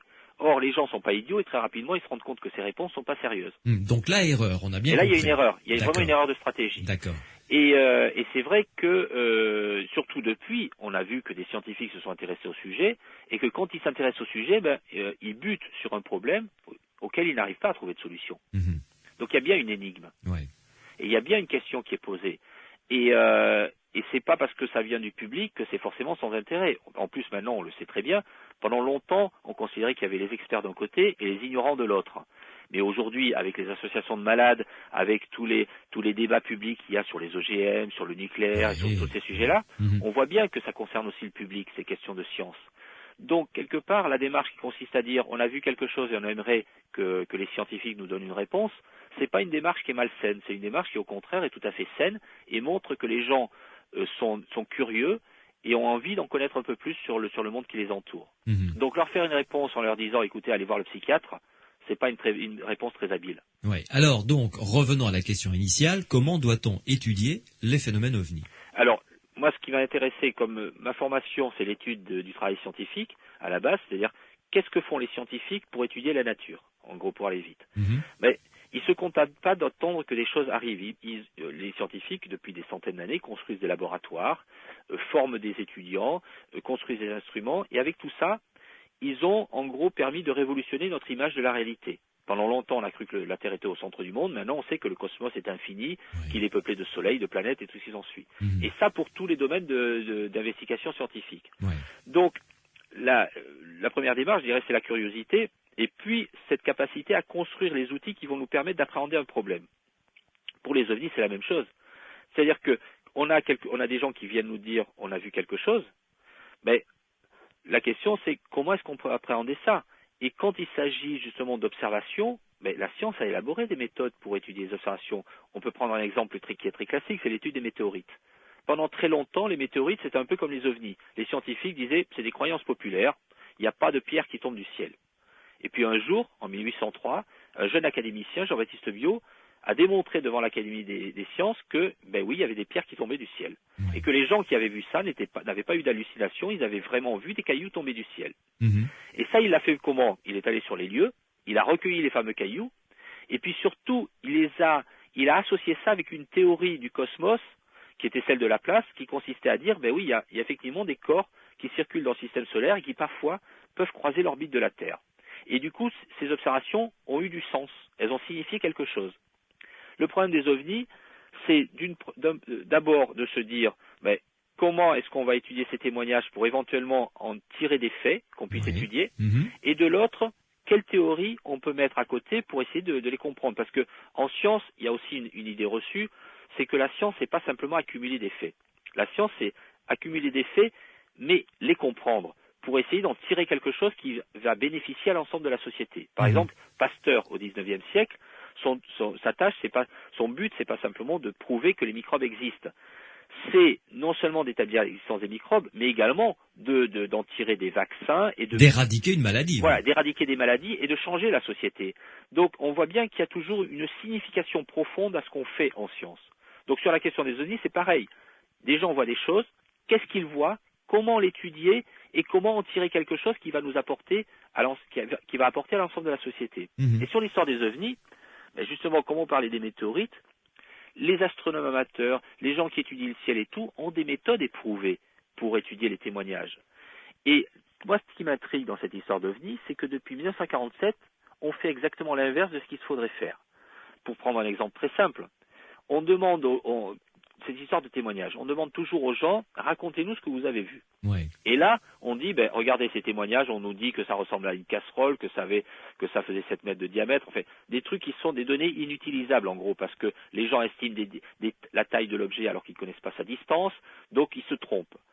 Et le problème, c'est que, à mon avis, l'erreur, elle vient pas des témoins, elle vient des scientifiques qui posent ces questions-là. C'est que, pour prendre un autre exemple, personne ne s'étonnerait que si on demande à quelqu'un de dessiner, par exemple, quelqu'un assiste à un accident, on ne va pas lui demander de dessiner la scène, parce que très peu de gens savent dessiner au point de restituer des détails très précis. La plupart d'entre nous, on ne sait pas dessiner. Simplement, c'est la même chose, la plupart d'entre nous, on ne sait pas décrire, parce que décrire... Alors évidemment, quand il s'agit d'écrire une scène familiale ou chose comme ça, évidemment on peut, parce qu'on parle entre personnes qui ont assisté à peu près à la même scène ou qui connaissent les mêmes personnes. Mais s'il s'agit de décrire une situation tout à fait différente et qui doit faire appel à un langage scientifique et technique précis, ça on n'a pas les outils.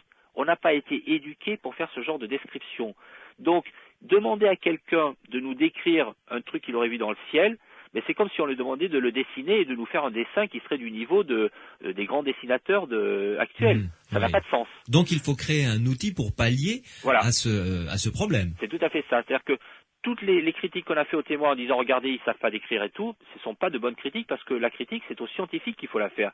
C'est aux scientifiques d'élaborer l'outil qui va permettre aux témoins d'apporter des informations intéressantes. Et par exemple, alors là, pour parler de psychologie, tous les psychologues savent que nous sommes très mauvais pour décrire quelque chose, par contre nous sommes très bons s'il s'agit de reconnaître quelque chose.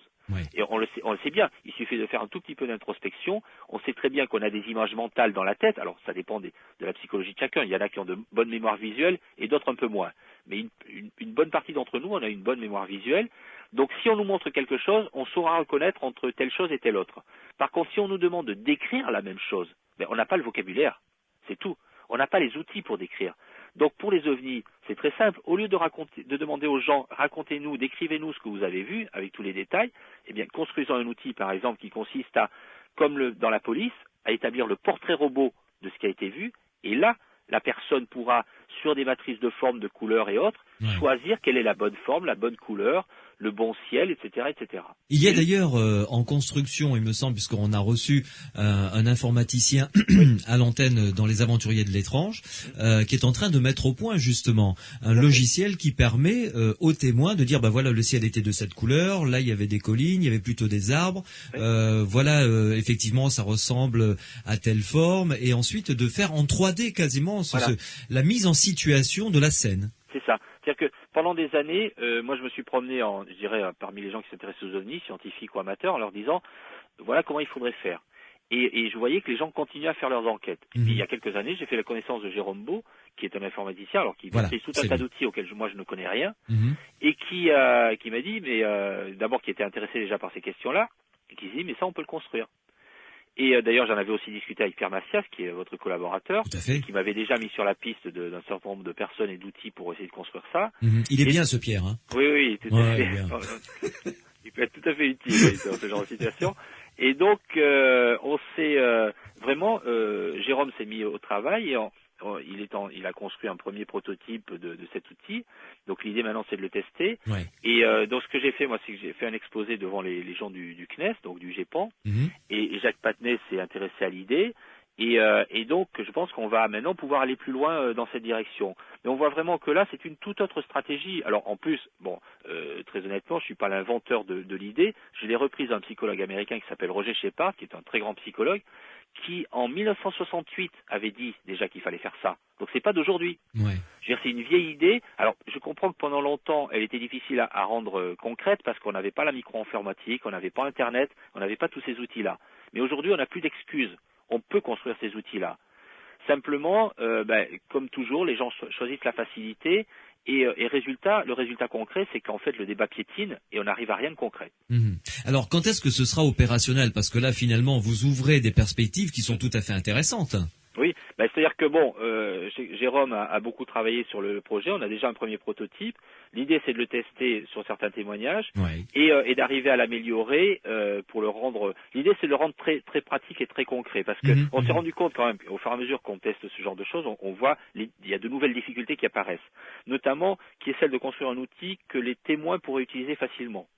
on se rend compte que pour l'instant, il faut encore quelqu'un qui sache manier l'outil et qui soit là, un peu comme d'ailleurs dans les enquêtes de police, il y a une personne qui fait le portrait robot avec le témoin. Ouais. Donc je pense qu'il faut encore plusieurs personnes. Mais ce qui serait extraordinaire, ça serait d'arriver à un outil qui serait disponible sur Internet, par exemple, et où les gens pourraient mettre leur témoignage et utiliser avec vraiment une interface très simplifiée, où les gens pourraient l'utiliser eux-mêmes. Mais déjà, ce qui est important, c'est d'avoir l'outil, de commencer à les tester et de voir dans quelle mesure ça nous permet d'avoir des données de meilleure qualité. Mais je pense que ça peut contribuer énormément à faire avancer le débat. Donc, nous en sommes là maintenant à cette, on va se projeter un petit peu dans l'avenir et mettre tout ça en perspective. On dispose de cet outil, on recueille grâce à cet outil des informations un petit peu plus exploitables d'une manière scientifique, je dirais. Ce qui permet donc, j'imagine, d'affiner le témoignage, d'affiner l'analyse, d'éliminer des cas d'observation dont on aurait pensé avant cet outil qu'il aurait pu s'agir de quelque chose qu'on ne comprend pas, donc là, une compréhension plus fine, et il reste toujours un résidu de cas qui résiste à l'analyse, comme tout le temps, ça c'est tout à fait normal. Le but, c'est justement d'isoler ces cas. Voilà, tout à fait, nous sommes entièrement d'accord. Voilà. Alors, que doit-on faire ou que doit-on penser, selon vous, de l'hypothèse extraterrestre? Est-ce que on la garde? Est-ce que on l'élimine? Est-ce que on se la met sous le coude? On en fait quoi? Je pense qu'on la garde. De toute façon, depuis 1947 et surtout depuis 1950, le débat sur les ovnis est étroitement associé au débat sur l'hypothèse extraterrestre. Bien sûr. C'est pas un hasard. Donc je pense qu'on la garde pour plusieurs raisons. D'abord parce que ça met du piment dans la réflexion. Et je vois pas pourquoi on discuterait de choses pas intéressantes alors qu'on a un sujet tout à fait passionnant à côté. Bien sûr. Ensuite, parce que souvent, alors là, c'est encore un travers dans le débat sur les ovnis. Souvent, on dit, regardez, les gens croient aux ovnis, ils croient aux extraterrestres, ils mélangent tout, etc., etc. Non. Là, je suis pas d'accord. C'est pas le public qui mélange tout. C'est que si on s'intéresse au débat sur la pluralité des mondes habités sans les soucoupes volantes, ce sont les scientifiques qui ont mener la réflexion de telle façon que, en gros, si les ovnis n'existaient pas, il aurait fallu les inventer. Alors, je vais expliquer pourquoi, c'est très simple. En 1950, Enrico Fermi, qui est un physicien à Los Alamos, qui est un des grands physiciens du XXe siècle et qui a participé à la construction de la bombe atomique, donc, discute avec ses collègues scientifiques au cours d'un déjeuner, et il discute notamment de cette question de la pluralité des mondes habités. Donc maintenant, on sait bien, depuis le XVIIe siècle, Giordano Bruno et tout, que en gros notre cosmos est infini quasiment, et on a ce qui s'est passé sur Terre, c'est-à-dire que dans le système solaire, on a le Soleil, les planètes et la Terre parmi ces planètes. Et on se dit, ce qui s'est passé en gros dans le système solaire, ça a dû se passer ailleurs, c'est-à-dire qu'ailleurs, il doit y avoir les étoiles sont aussi des soleils, elles doivent être entourées de planètes, et certaines de ces planètes, il doit y avoir de la vie. Donc Enrico Fermi, ce qui paraît tout à fait raisonnable de penser ça du reste. Ça, je dirais, c'est un espèce de modèle standard de réflexion en science. Ça n'a rien d'extraordinaire. Tout à fait. Alors, ce que fait Fermi, par contre, il va un peu plus loin dans la réflexion et il fait une constatation assez simple. Il dit, mais si effectivement il y a de la vie ailleurs, vu le nombre d'étoiles, vu le nombre de galaxies, vu le nombre d'amas de galaxies, je veux dire, on parle en milliards d'étoiles.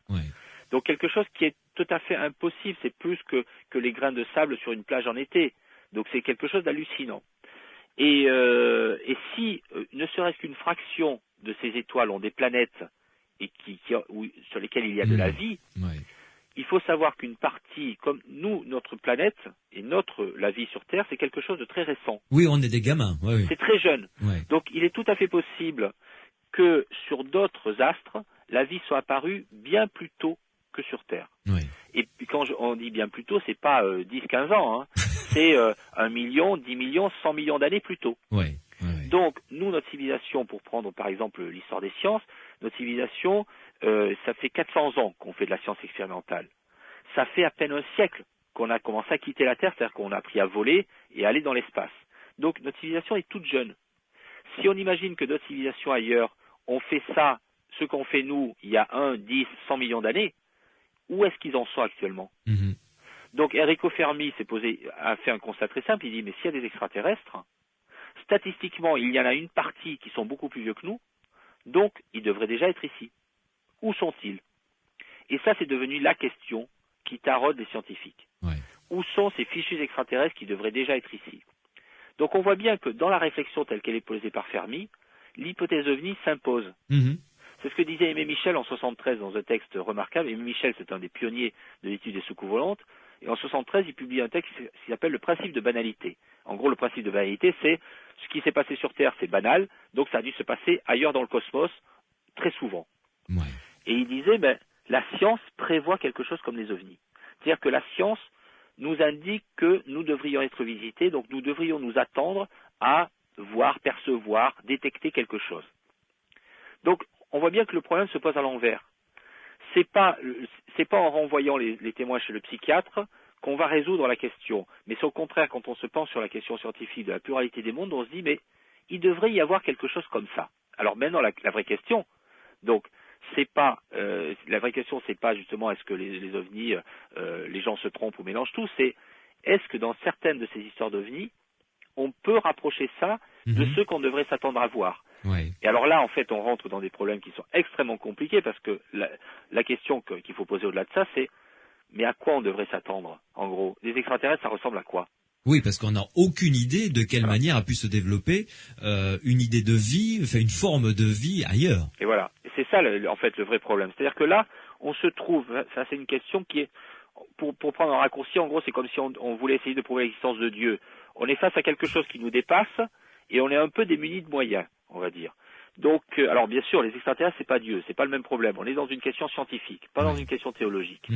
Mais c'est vrai que si on se dit que des civilisations ailleurs dans l'univers sont beaucoup plus anciennes que la nôtre, on est face à quelque chose qui est très difficile à appréhender. Donc, mais on voit bien qu'on n'élimine pas les ovnis avec ça. On est plutôt invité à aborder le problème différemment. Alors, là où il y a quelque chose qui, moi, m'intrigue, c'est que, d'un côté, on l'a vu, il y a des scientifiques qui sont sceptiques, qui disent les ovnis, pas d'intérêt. De l'autre côté, le petit reproche, je dirais, que je ferais aux gens qui s'intéressent aux ovnis, c'est souvent de regarder le problème ovni en manquant un tout petit peu d'ambition. C'est-à-dire que, tout à l'heure, je citais Aimé Michel. À mon avis, Aimé Michel a bien posé le débat. Mais la plupart des gens qui s'intéressent aux ovnis n'ont pas lu Aimé Michel ou n'en ont pas tiré toutes les conséquences. Et souvent, par exemple, la réflexion, c'est de dire, oui, les ovnis, c'est des machines extraterrestres qui viennent nous rendre visite et qui sont pilotées par des petits hommes. Bon, c'est sympathique, mais ça me rappelle trop la science-fiction des années 50. Ouais. Et je me dis que c'est un peu trop simple pour être vrai. C'est un peu court, quoi. Voilà. C'est-à-dire que j'ai du mal à imaginer, c'est en gros comme, si on se met à l'époque de Christophe Colomb, si Christophe Colomb avait imaginé notre siècle en se disant, au XXIe siècle, il y aura des caravelles qui circuleront dans tous les sens, et on ira explorer comme ça la marine à voile, il y en aura partout. Non, il aurait juste oublié les satellites, les avions, les fusées, et tout le reste, quoi. Oui, ce qui était dans son esprit totalement inconcevable, de toute façon. C'est ça le vrai truc, c'est que il faut savoir que quand on imagine les soucoupes volantes comme des machines avec des pilotes dedans et tout, c'est pas idiot, mais c'est très lié à une exploitation linéaire de notre histoire des sciences actuelles. Oui, ça reste dans le domaine de notre culture et de notre vision des choses. En gros, c'est un super Apollo. Ouais. Mais il y a gros à parier que notre science, notre technologie dans 1 million d'années sera aussi différente par rapport à nous que nous le sommes par rapport à Christophe Colomb. Voilà, et même par rapport aux australopithèques, on peut même dire. Donc c'est là où vraiment on se rend compte qu'on tombe de la science dans la métaphysique. Cette question, c'est pour ça que je trouve la question des ovnis fascinante, c'est qu'en fait on part d'une question de gens qui ont vu quelque chose dans le ciel et on se retrouve avec des questions philosophiques d'une rare richesse. C'est pour ça que c'est vraiment dommage que le débat sur les ovnis soit limité à des engueulades entre des gens qui se disent « tu caches la vérité, mais non, c'est toi, vous êtes des rationalistes, vous êtes des crédules et tout ». Parce que derrière ça, il y a un débat scientifique d'un intérêt extraordinaire. Et on le voit bien puisque la science a posé cette question de la pluralité des mondes, donc le public répercute cette question en posant des questions scientifiques. Donc moi ce qui m'intrigue vraiment c'est pourquoi est-ce qu'on se limite autant à réduire le débat à rien alors qu'en fait on a une richesse de vue qui se profile derrière tout ça qui est proprement hallucinante. Et alors là, pour le coup, moi j'aurais tendance à inviter les gens à lire de la science-fiction parce que la science-fiction, on dit souvent, c'est de la littérature, mais c'est pas simplement la littérature, c'est un véritable laboratoire où actuellement on expérimente tout un tas d'idées sur des sujets passionnants qui concernent notre avenir et qui concernent notamment cette question de la pluralité du monde. Et moi je trouve que quand on voit 2001 l'Odyssée de l'espace ou qu'on lit des romans comme Contact de Carl Sagan qui a aussi d'ailleurs été porté à l'écran, mais on a une réflexion tout à fait intéressante et judicieuse qui concerne le débat sur les ovnis. Donc il y a vraiment un sujet extraordinairement riche et intéressant. Et c'est dommage de se priver du plaisir de poser ces questions-là. Ouais. Pierre Lagrange, je rappelle que vous êtes l'auteur de ce livre paru aux éditions Presse du Châtelet, OVNI, ce qu'ils ne veulent pas que vous sachiez. Est-ce que vous avez en mémoire quelques cas résiduels qui pourraient justement correspondre à... Je réussis pas à formuler la phrase. Est-ce que l'hypothèse OVNI correspond plutôt, en le prenant à l'envers, est-ce que l'hypothèse OVNI correspondrait à quelques cas que vous avez eu l'opportunité d'étudier? Alors c'est là où ça devient extrêmement difficile. Comme tout à l'heure, on disait qu'effectivement, il nous manque les outils qui permettent d'avoir des données, on va dire, très, très fiables et tout. Ouais. Du coup, quand on discute les cas, il faut toujours avoir une marge de sécurité, je dirais, pour ne pas affirmer des choses dans un sens ou dans l'autre. Ouais. Mais c'est vrai qu'il y a un certain nombre de cas qui sont accumulés depuis 1947 qui sont bizarres. Bon, principalement, disons, les cas qui attirent l'attention, les premiers, c'est ce qu'on appelle les rencontres du troisième type. C'est-à-dire qu'il y a des gens qui ont vu, depuis très longtemps, des choses se poser et des êtres débarquer. Et c'est vrai que quand on les interprète au premier degré, c'est quoi? Donc c'est des gens qui ont vu des machines volantes avec des pilotes qui sont pas tout à fait humains. Donc on est tenté d'interpréter ça dans le sens d'une hypothèse extraterrestre au premier degré, on va dire. C'est-à-dire, il y a des machines pilotées qui se posent sur Terre. Un peu de l'inverse de la mission Apollo, quoi. Ils viennent chez nous. Vous pensez à quel cas Il y a un certain nombre de cas qui sont tout à fait intéressants. Je pense à deux notamment. Un qui s'est passé à Valensole en 1965, le 1er juillet.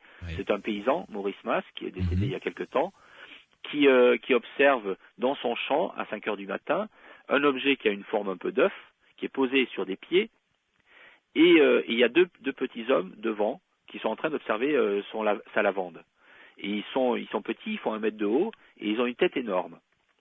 Et il s'approche, et il est paralysé, on va dire, par ces petits êtres. Il y en a un qui tire un tube qu'il avait accroché à la ceinture, il le dirige vers le paysan, et Maurice Mas ne peut plus bouger.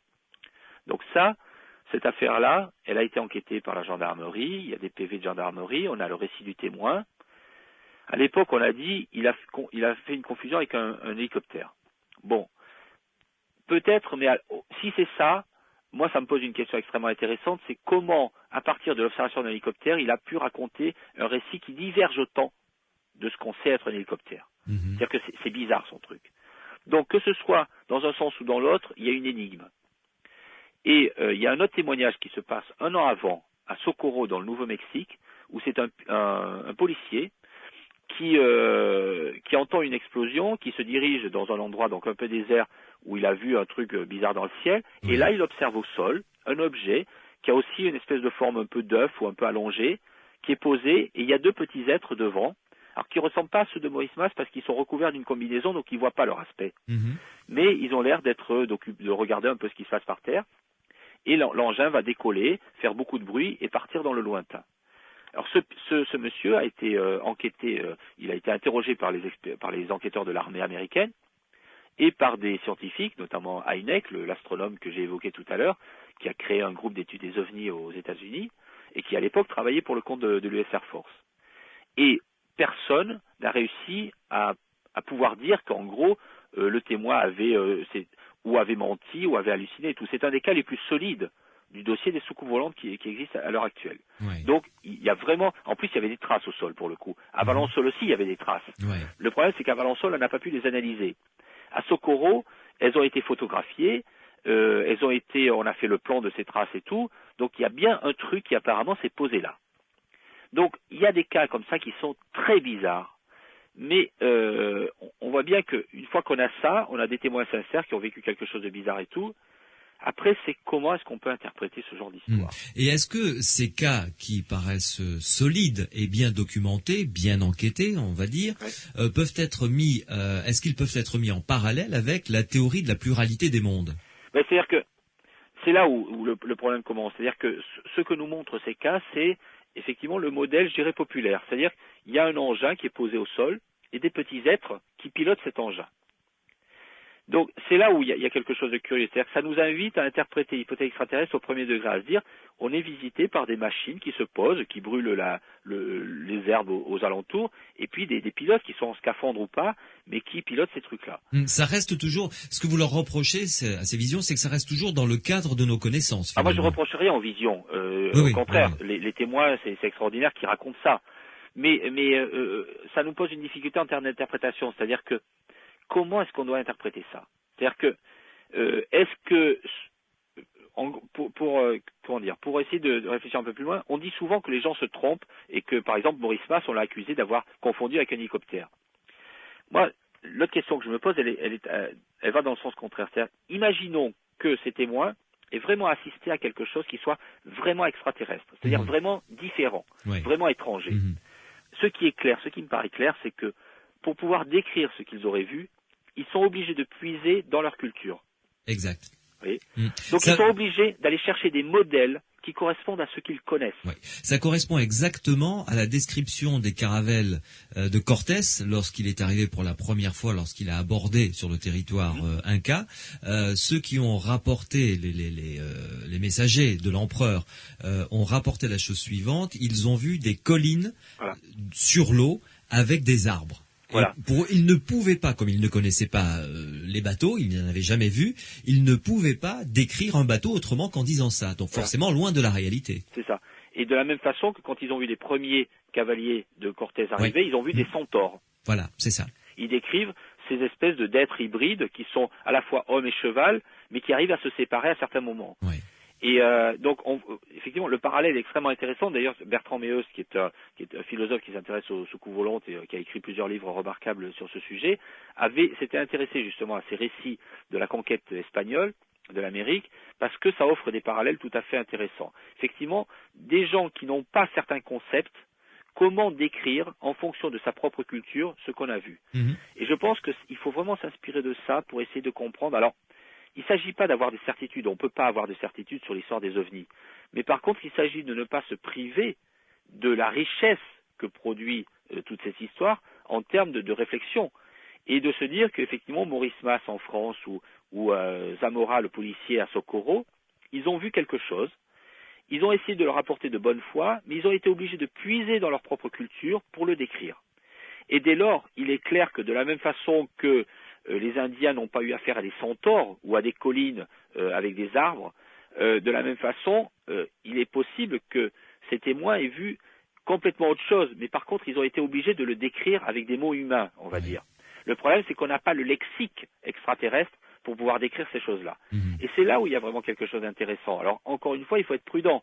Il ne s'agit pas d'avoir de certitude. Mais je trouve que, d'un point de vue philosophique et scientifique, ça pose une question extrêmement intéressante, c'est que si on prend la théorie de l'idée de Fermi, il y a dans le cosmos des civilisations beaucoup plus anciennes que la nôtre. Ça pose un vrai problème, c'est que tôt ou tard on sera confronté à ces civilisations. Donc, il n'est jamais trop tôt de commencer à réfléchir en se disant qu'est-ce qu'on va être obligé d'inventer comme concept pour pouvoir appréhender ce genre de choses. Et là, je trouve qu'il y a un sujet de réflexion qui, ma foi, est tout à fait sérieux, et je ne vois pas pourquoi on réduirait les gens au ridicule ou au silence, alors que, ma foi, eux, ils sont de bonne foi, et peut-être, je dis bien peut-être, qu'ils apportent des informations tout à fait intéressantes sur quelque chose qui peut engager notre avenir. Et d'où l'utilité de ce logiciel qui permettrait aux témoins qui ont vu quelque chose de particulièrement étonnant et qui se situe complètement en dehors de leur connaissance culturelle, là, on pourra avoir des rapports d'observation beaucoup plus précis. Voilà. Alors déjà, dans un premier temps, on va dire pour faire simple, ce genre d'outil, ça va nous permettre, parce que dans le dossier des ovnis, il y a beaucoup de choses. Et dans le dossier des ovnis, je suis à peu près persuadé qu'il y a des phénomènes naturels inconnus. Donc déjà, ça serait extrêmement intéressant de pouvoir, grâce à ce genre d'outils, isoler et créer des catégories. Et notamment isoler, on sait que dans certaines régions, à Esdalen, en Norvège ou ailleurs, on observe des lumières, souvent des trucs bizarres, qui semblent être très probablement appartenir à des catégories de phénomènes naturels inconnus. Donc là, la science tout à fait classique, a des progrès à faire. Et donc, ça vaudrait la peine d'étudier ça. Et ce genre d'outil est déjà utile dans ce cas-là.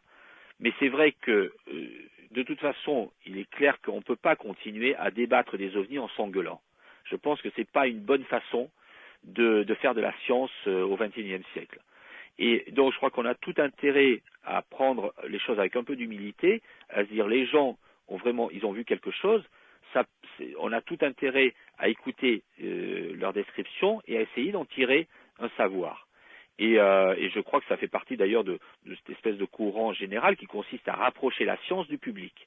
C'est pas très utile de vouloir creuser un fossé en disant d'un côté il y a les scientifiques qui sont savants et de l'autre il y a le public qui est ignorant. Je crois qu'on appartient tous à la même société et on a tous intérêt à nous comprendre et à nous entendre plutôt qu'à s'ignorer les uns les autres. Et le sujet des ovnis fait partie de ces questions qui créent des discordes alors qu'on aurait toutes les raisons de se rapprocher et de discuter. Donc je crois que c'est utile de faire un effort en ce sens-là, parce qu'on le voit, c'est pas simplement la question des ovnis qui est en jeu, c'est plus généralement la question du rapport du public aux sciences et de l'avenir que nous nous construisons collectivement. Donc voilà. Alors après, ça engage des questions qui sont extrêmement riches, extrêmement intéressantes, mais on va quand même pas se plaindre si, à partir d'un truc qui est un fait divers au départ en 1947, on débouche sur des questions sur la pluralité des mondes. Je ne vois pas pourquoi, au nom de quoi, on devrait se dire c'est un grand malheur, alors qu'en fait c'est une question tout à fait passionnante qui est posée. Ouais. Pierre Lagrange, une pause et nous allons conclure cet entretien très enrichissant et passionnant. Je rappelle à ceux et celles qui nous écoutent que s'ils veulent envoyer un SMS 71 200, vous tapez Sud sur votre portable, une pause, vous rédigez votre texte et vous l'envoyez au 71 200 ou encore vous pouvez continuer à nous appeler au 0826 300 300. Toujours dans le cadre de rapprocher la science du public, Pierre Massias va venir me rejoindre tout à l'heure pour parler d'une opération porte ouverte à la Cité de l'Espace juste après cette pause. Sud Radio vous offre un étrange été avec Louis Benedy. 71 200 vos SMS, Pierre Lagrange, mon invité, est l'auteur d'un livre intitulé OVNI, ce qu'ils ne veulent pas que vous sachiez aux éditions Presse du Châtelet. Pierre Lagrange, un SMS vient d'arriver avec une question tout à fait pertinente. Comment expliquez-vous qu'avant l'apparition de l'aviation, nous n'avons aucun témoignage d'OVNI alors que d'autres vies existeraient depuis des millions d'années? Alors, c'est pas tout à fait exact, on a des témoignages d'OVNI avant l'aviation. C'est-à-dire que depuis l'aube des temps, on a des témoignages de choses dans le ciel. La vraie difficulté, c'est que il faut pas aller dans les deux sens. C'est-à-dire que soit on a vu des ovnis de tout le temps, soit on n'en a pas vu. On observe depuis l'aube des temps des choses dans le ciel. Par exemple, au XVIe, XVIIe siècle, on a des représentations de phénomènes célestes. Par contre, ce qu'il ne faut pas oublier, c'est que la science, encore une fois, l'outil qui nous permet d'étudier ces choses-là, existe depuis très peu de temps, depuis 400 ans. Et au début, c'était la science, il y avait très peu de scientifiques, Copernic, Galilée, tous ces noms qui sont tellement connus de nous. En Europe, vous seriez promené au début du XVIIe, vous auriez prononcé le nom de Copernic, la plupart des gens ne savaient pas qui c'était. Oui, tout à fait. Ouais. Donc, en fait, pendant longtemps, on a regardé le ciel dans un cadre religieux et pas dans un cadre scientifique. Ce qui fait que la plupart de ces témoignages, entre guillemets, qui se sont accumulés au cours des siècles, ils sont très difficiles à analyser parce que ils sont apparus dans un contexte très différent. Et ça n'est que depuis quelques décennies, et depuis 2-3 siècles, qu'on a des comptes rendus d'observation de phénomènes célestes qui correspondent aux exigences des témoignages scientifiques. Donc c'est pour ça que des ovnis au sens strict, des phénomènes célestes bizarres, on en voit depuis toujours. Par contre, des choses qu'on va analyser scientifiquement dans le cadre d'un débat comme celui sur les ovnis, ça n'est que très récent, parce qu'avant, les outils n'existaient pas. Pierre Massias vient de nous rejoindre. Bonsoir Pierre. Bonsoir Louis. Bonsoir Pierre. Oui, vous avez tous les deux le même prénom, oui c'est vrai. Alors, Pierre Massias, juste avant de conclure avec Pierre Lagrange, une petite parenthèse concernant la Cité de l'Espace.